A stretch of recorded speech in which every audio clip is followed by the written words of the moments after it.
할렐루야. 주의 이름으로 환영하고 축복합니다. 주님이 우리와 함께 하심을 믿으시기를 바랍니다.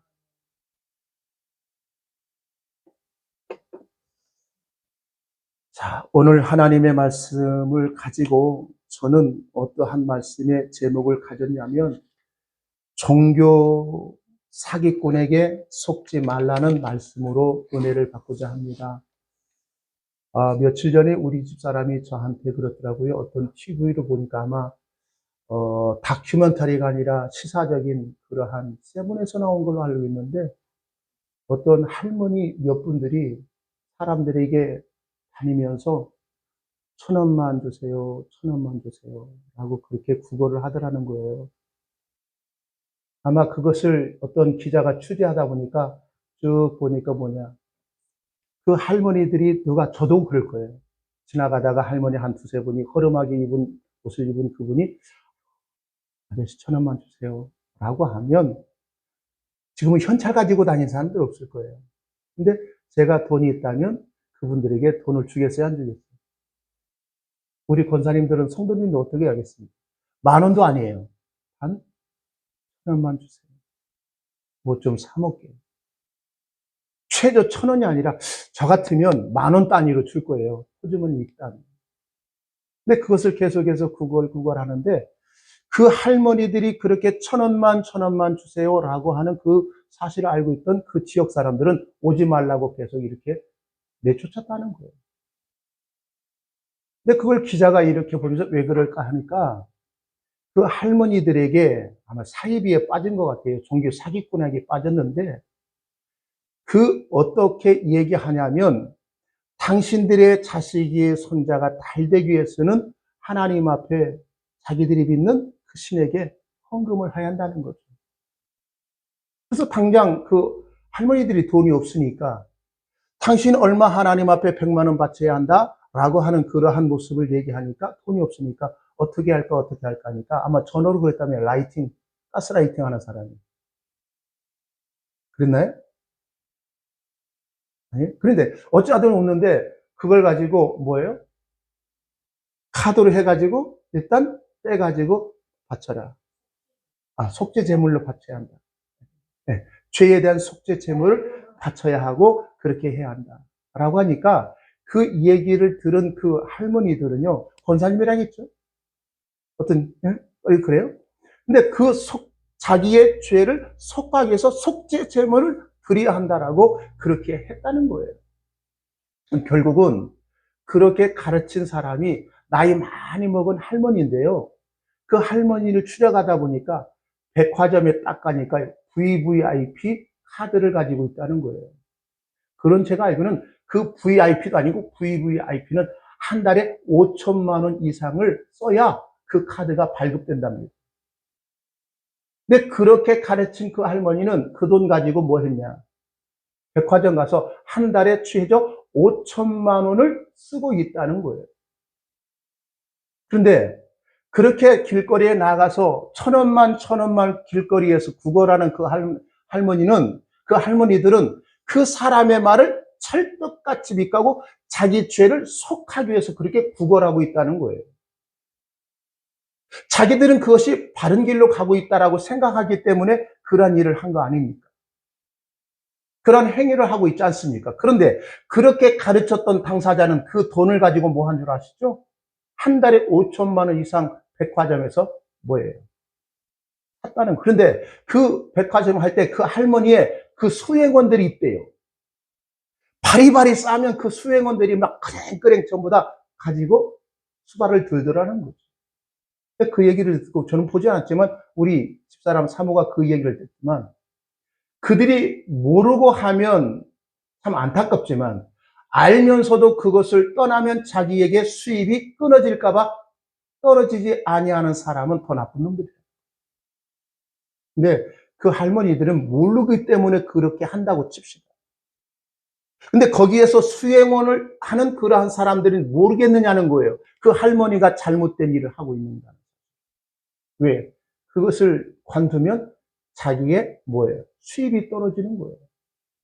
내가 무슨 얘기 하려냐면 오늘 이 시대에도 하나님의 말씀을 가르친다고 얘기하지만 그 예수의 그 은혜의 복음을 얘기한다고 하지만 정작 자기 배를 위해서 그 일을 하는 사람들이 생각보다 많다는 겁니다. 여기서는 이 사도 요한은 그들을 거짓 선지자라고 얘기하고 싶은데 저는 현대 보면 종교 사기꾼들이 판치고 있다는 겁니다.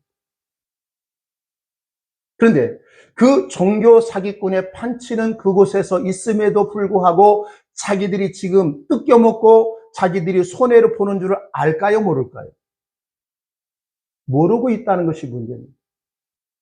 지금은 없을 거예요. 예전에는 몇 년 전만 해도 그 자식들에게 효를 받지 못했던 사람들이 어떤 한 큰 매장을 이렇게 해놓고 물건 파는 사람들이 있어요, 없어요? 예, 다단계보다도 할머니들 다 봅니다. 그리고 그 할머니, 할아버지들 와가지고, 어머님, 아버님, 다 하죠.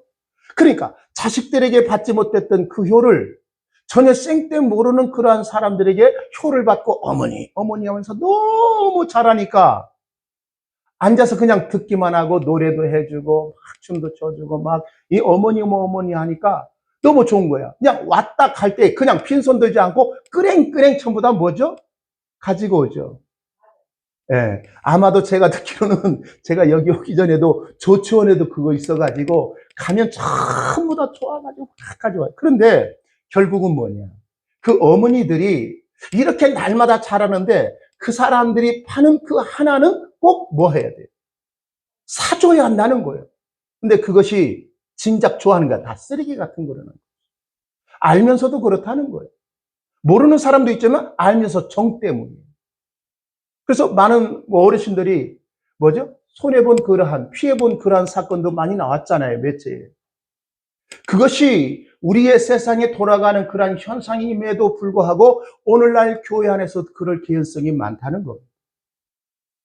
그래서 저는 예수를 가장하여 자기 실속을 챙기는 종교 사기꾼에게 제발 쏙지 말라고 얘기하고 싶습니다.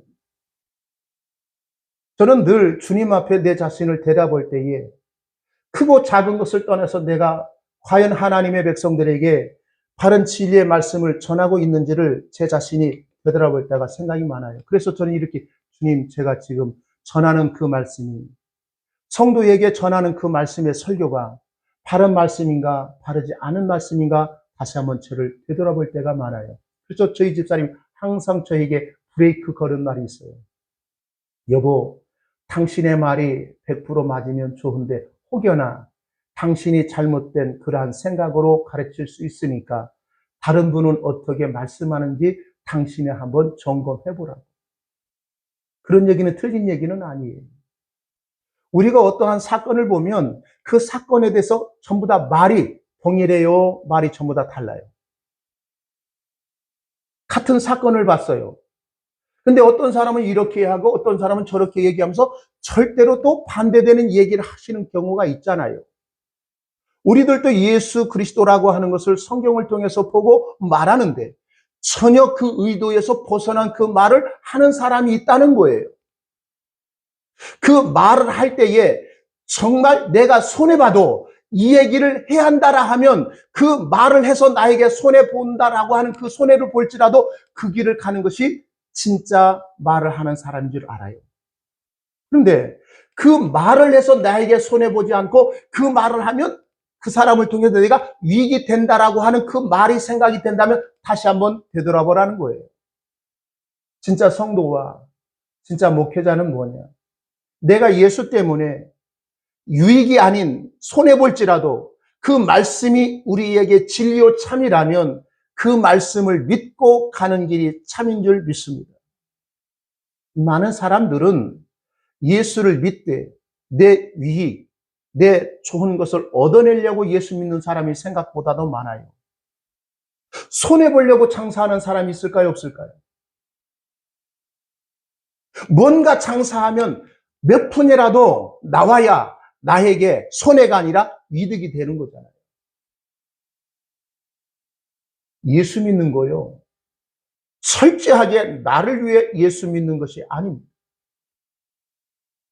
내가 아닌 타자를 위해서 우리가 예수 믿는 삶의 모습이 되어져야 합니다. 예수님이 이 땅에 오신 목적이 무엇이느냐?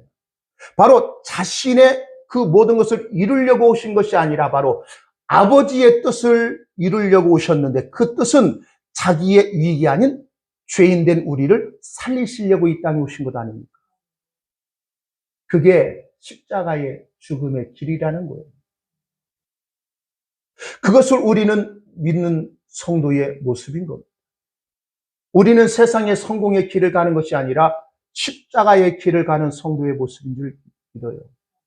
십자가의 길은 첫 번째, 자기를 부정하는, 부인되는 자리가 십자가의 길이거든요.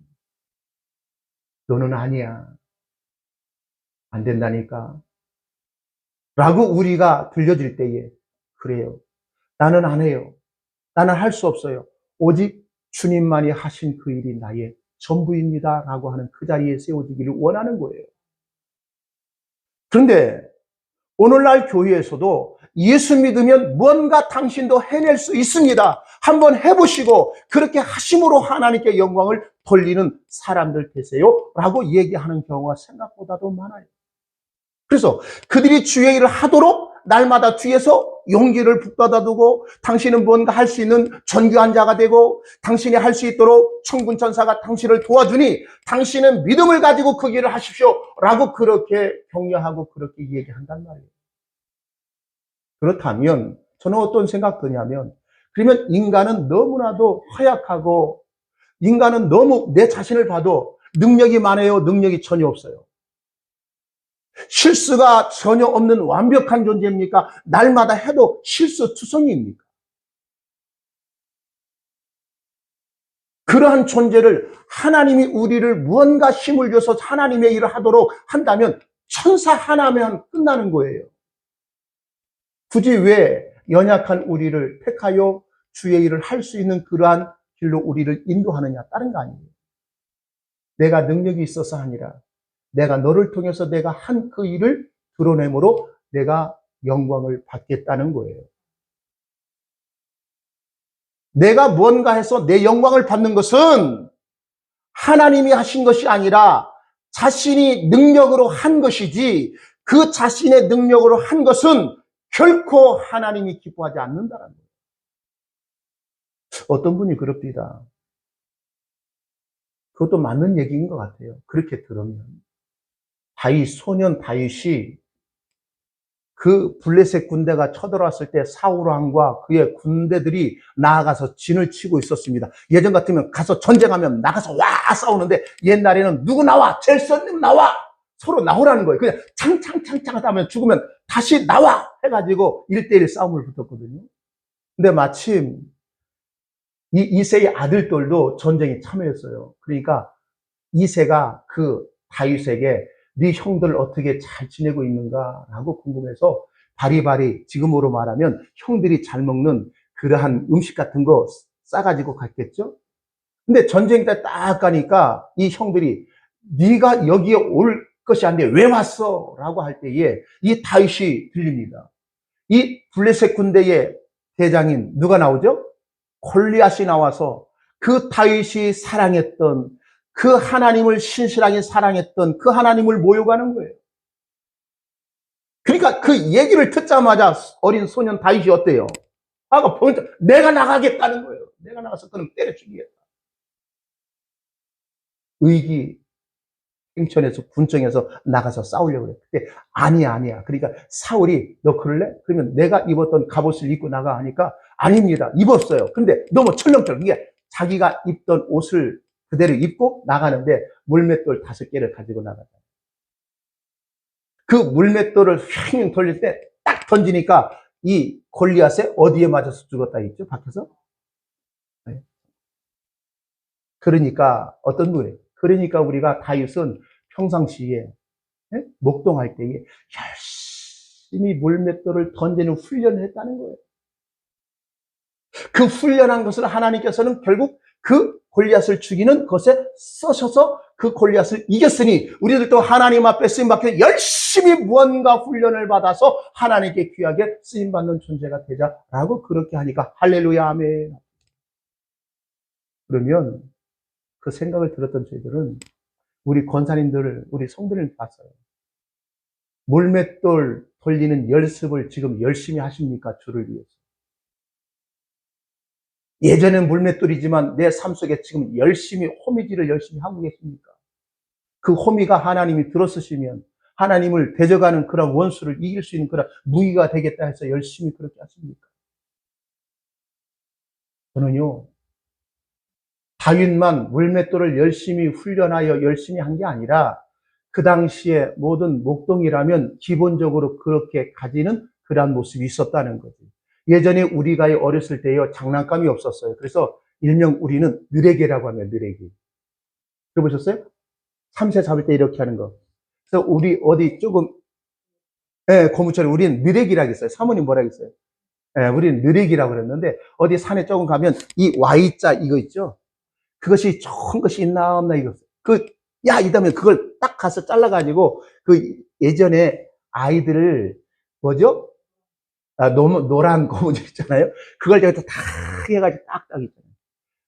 누구나 다 그러한 느레기감은 있었어요. 없는 애들이 없었거든. 그러면 다윗만 열심히 했겠느냐? 다른 아이들도 그렇게 했다는 거예요.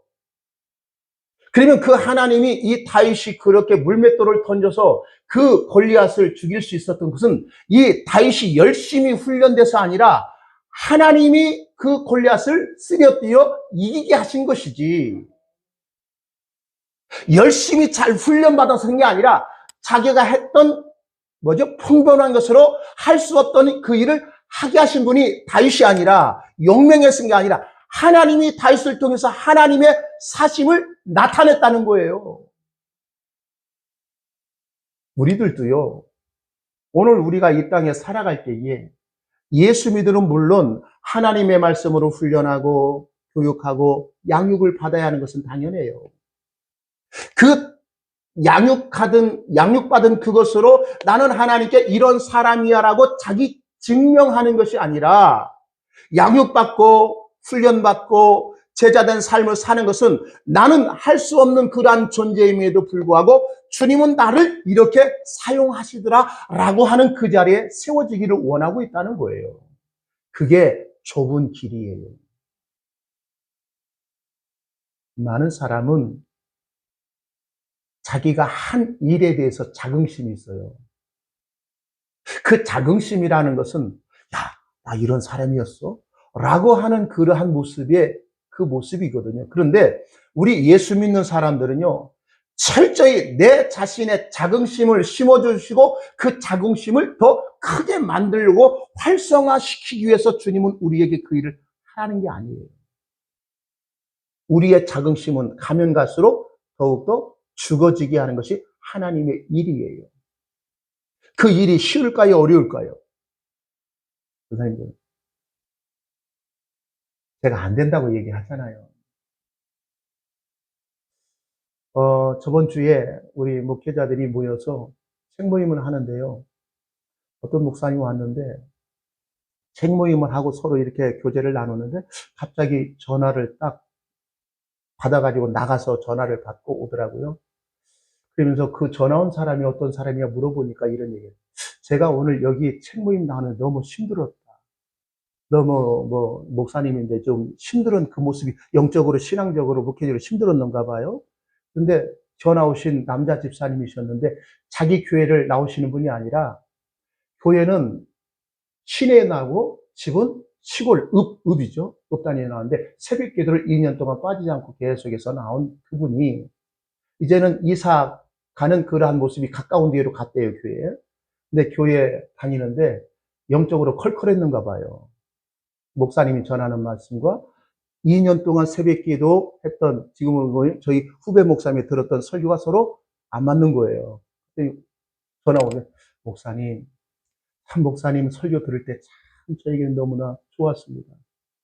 근데 지금 있는 교회에 보니까 너무 그 말씀이 안 들어온다는 거예요.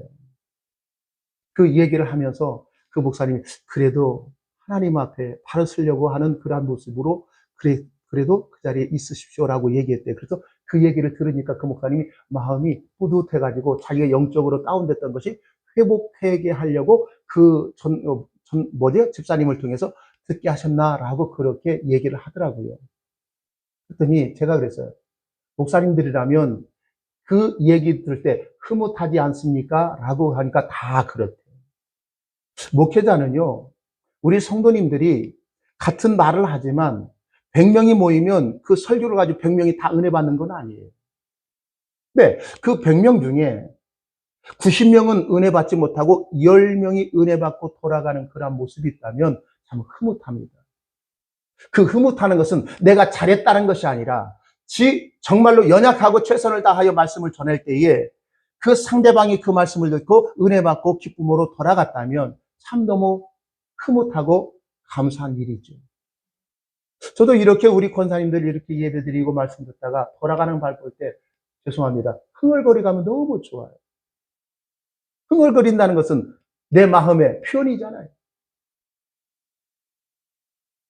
늘 그렇게 안 다쳤으면 좋은데 그렇지 못할 때가 있어요.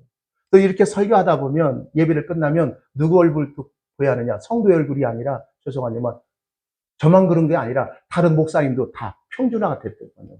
누구의 얼굴이냐? 먼저 사모님 얼굴 보통인데 제가 그런 이야기가 나도 그래. 김 목사 나도 그래. 심지어는 어떤 목사님 그러대요. 딱 예배를 드렸는데 예배 끝나자마자 다 성도 가니까 여보 와봐 하고 끌려갔대요. 끌려가 사무실 들어. 여보 그게 당신 설교라고 그래?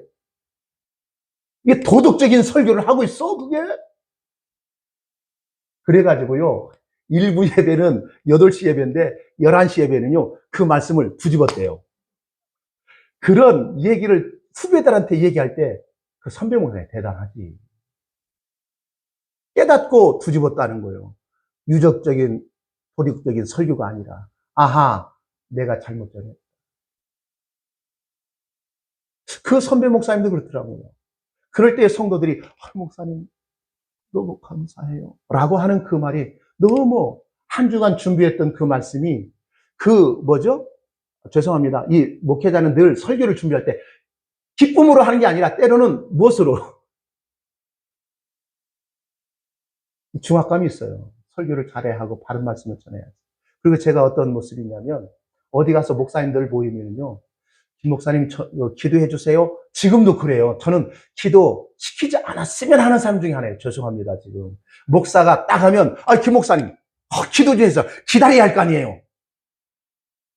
근데 저는 안 시켰으면 하는 그러한 마음이 지금도 있어요.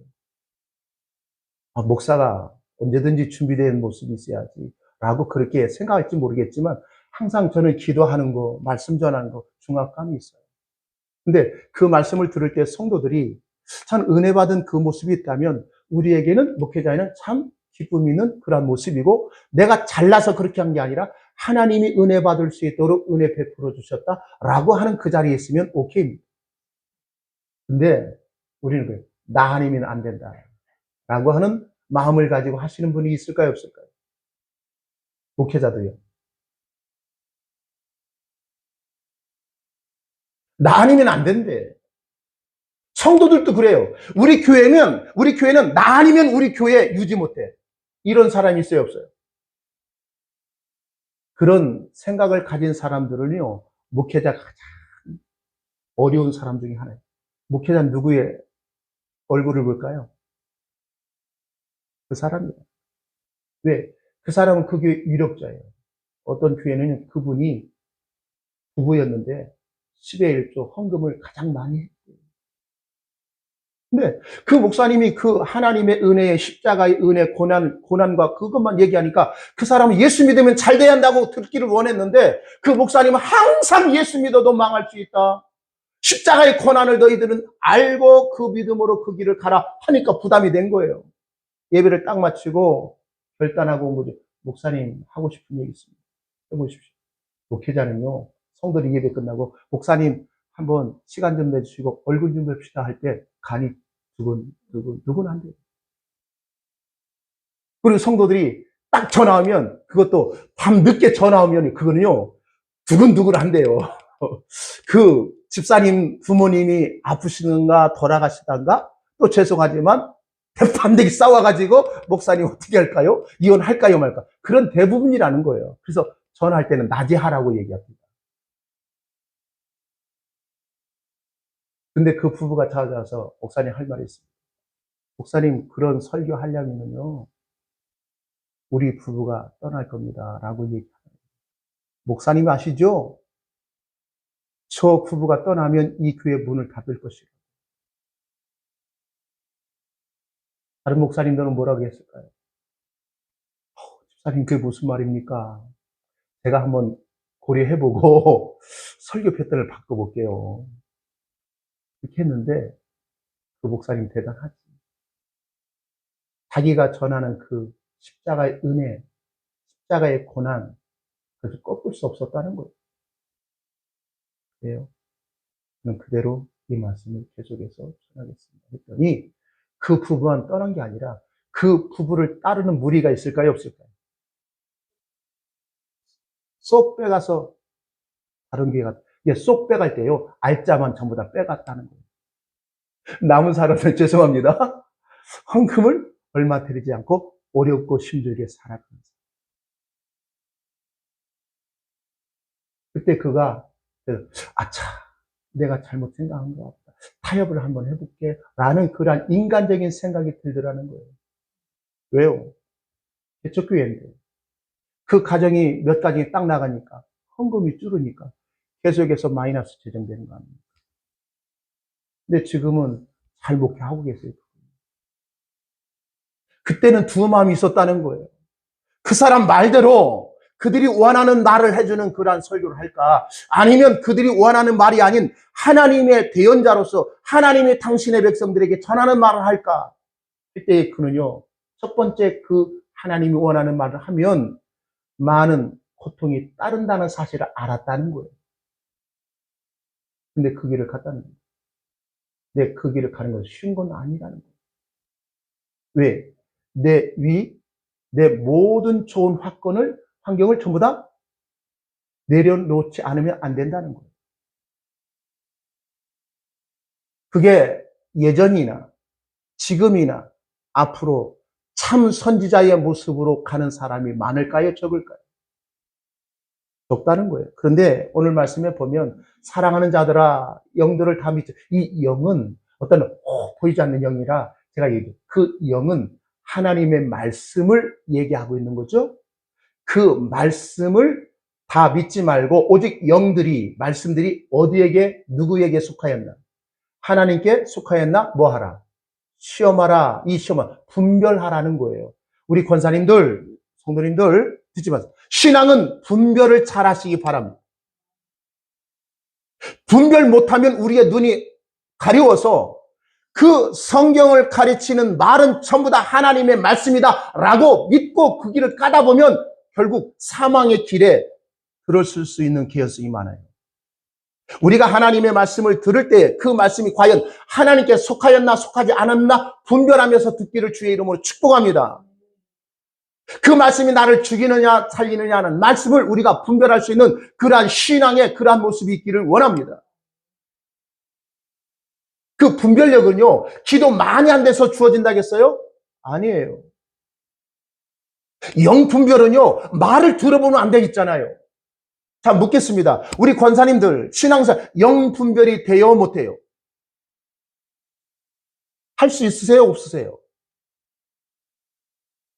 없다면 지금 다시 한번 저는 설교를 처음부터 다시 해야 돼요. 10년 전으로 올라가야 돼요. 영 분별은 그 사람이 말하는 것을 들으면 분별력이 나타난다. 제가 얘기하죠. 영 분별은 기도를 많이 해서 성경을 많이 읽어가지고 이거는 하나님의 말씀, 이거는 사람의 말 이렇게 분별하는 게 아니라 예수님이 얘기했잖아요. 니고데모가 한밤중에 예수를 찾아와요. 근데 성경의 요한복음 보면 한밤중은요 신앙의 어두운 밤을 얘기해요. 빛이 아닌 어두운 가운데 있는 그 상태. 그러면 니고데모는요, 율법사요, 선생이요, 스승이요. 율법을 가르쳤던 그 사람이 예수님께 와서 말하는 것을 예수님이 들으시고, 야, 이가 거듭났나, 거듭나지 않느냐, 분별한 게 아니라 말을 들어보니까 딱 나타났다는 거지. 거듭나지 아니한 율법 교사. 그래서 그에게 내가 너에게 말하네, 내가 거듭나야 하겠다. 종교의 열심으로는요, 거듭날 수 없어요. 내 신앙의 열심으로 우리가 하나님 앞에 구원받을 수 없어요. 오직 하나님의 은혜의 말씀으로 이 땅에 오신 예수 그리스도를 믿음으로 우리가 구원의 자리에 이를 수 있다는 거예요. 그런데 많은 거짓 선지자 세상에 많이 나왔대요. 그러면 거짓 선지자는 교회 안에 있어요? 교회 밖에 있어요? 아니, 저기 스님이 거짓 선지자가 아니라니까요.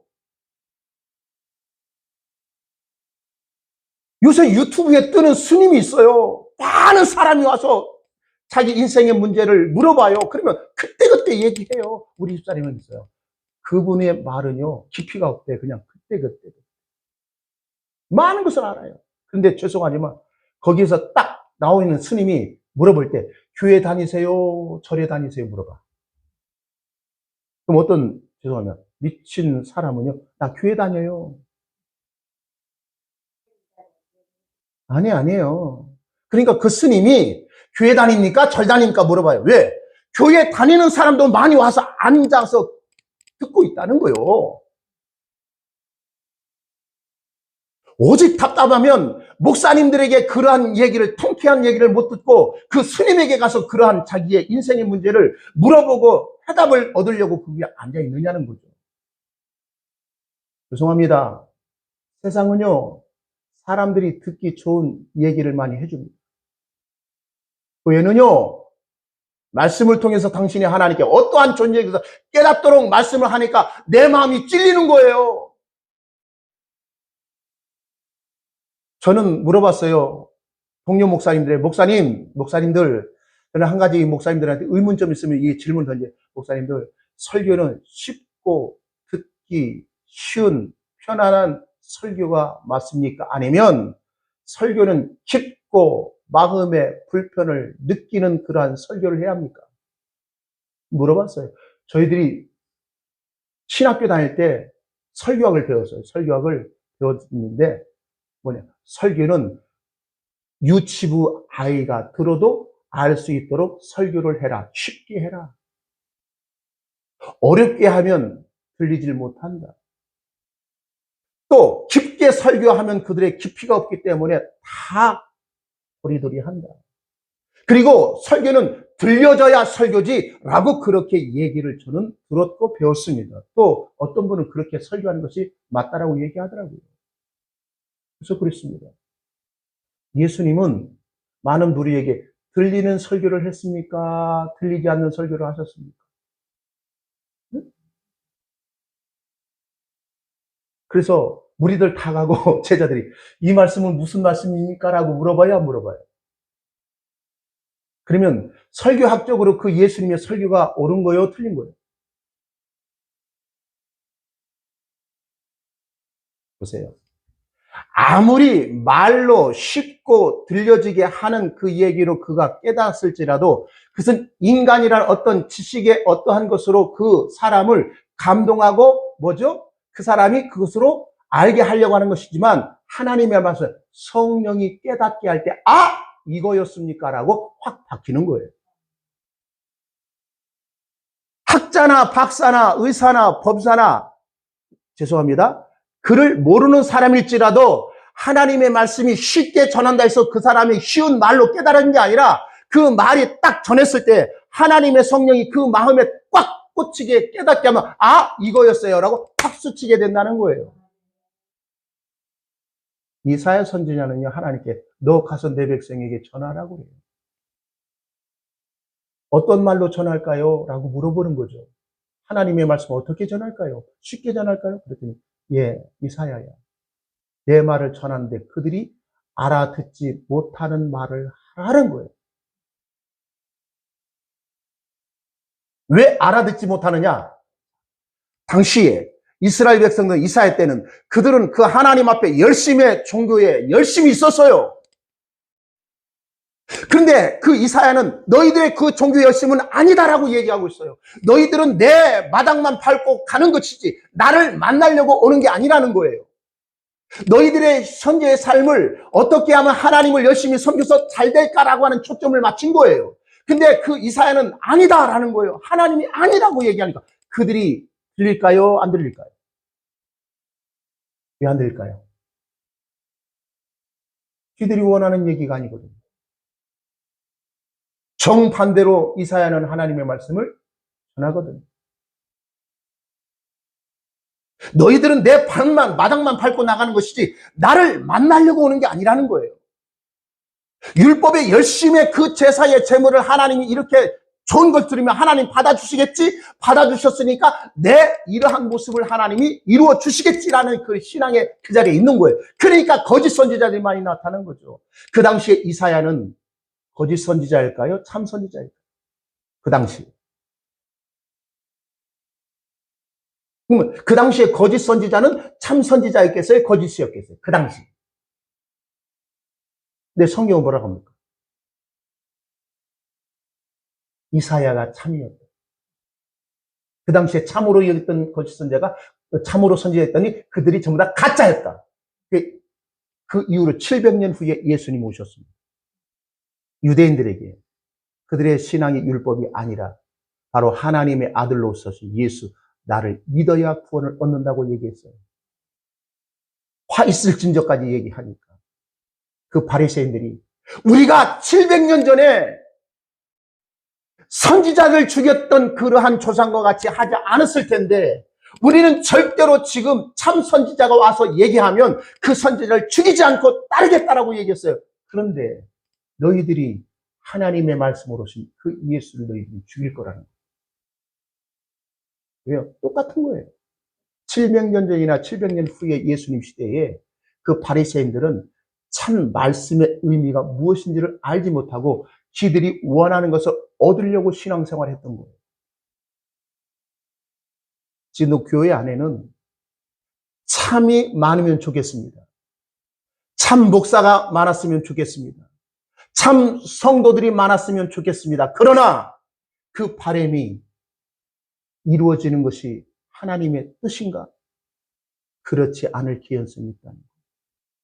우리 주님은 많은 무리를 원하지 않고 많은 무리 중에 참말 예수 그리스도가 누구인가를 분명히 알고 믿는 그러한 성도가 많아지기를 원하고 있다는 거예요.